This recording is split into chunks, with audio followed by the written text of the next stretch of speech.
In Isaiah 43, God reminds his people of his past deliverance, such as the Exodus, yet urges them not to cling to those former things. Instead, he calls them to shift their focus and perception, saying, "Forget the former things. Do not dwell on the past. See, I am doing a new thing." This is not a dismissal of their history, but an invitation to stop being imprisoned by it. God is declaring that he is already at work, even in the most barren and hopeless situations.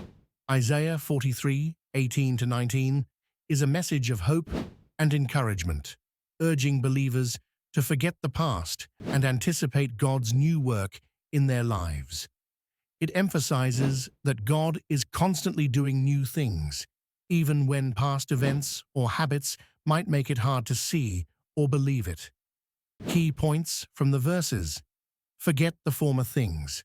This is a call to release the weight of past hurts, mistakes, and even past blessings that might be hindering progress or limiting faith in God's current work.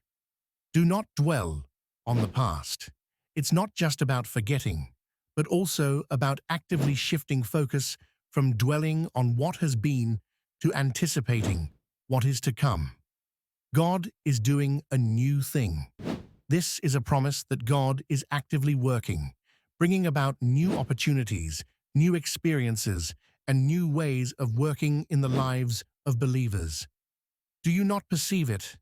The question challenges believers to be aware and open to recognizing God's new work, even when it might not be what was expected or familiar. Making a way in the wilderness and streams in the wasteland. These are metaphors for God's provision and ability to create something beautiful and life-giving, even in difficult or seemingly barren circumstances. In essence, the passage is a call to 1. Let go of the past. Release the grip of past hurts, failures, and even past successes that might be holding you back. 2. Embrace the present. Be open and receptive to what God is doing right now, even if it's unexpected or unfamiliar. 3. Trust in God's future. Have faith that God is constantly working and that he has new and wonderful things in store. This message is especially relevant when facing challenges, feeling stuck, or struggling to move forward. It reminds believers that God is always at work and that he is capable of bringing about new beginnings, even in the most difficult situations. The promise to make a way in the wilderness and streams in the wasteland serves as a powerful symbol of unexpected provision, direction, and spiritual renewal. These verses teach us several key lessons. First, we must let go of what lies behind us, whether that's past failures or even past victories, because fixating on them can blind us to what God is unfolding in the present. Second, we are reminded that God is always working, orchestrating new beginnings, whether we see them or not.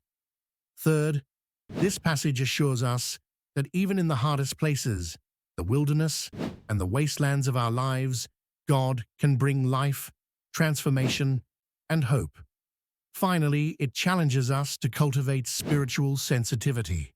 When God says, "Do you not perceive it?" He's calling us to sharpen our spiritual discernment so we don't miss the unfolding of his promises. Dear Father in heaven, I release the weight of the past, its regrets, its glories, and its pain. Help me to perceive the new thing you are doing in my life. Where I see wilderness, plant your path. Where I feel dry, pour out your streams. Give me eyes to see, faith to believe, and courage to follow.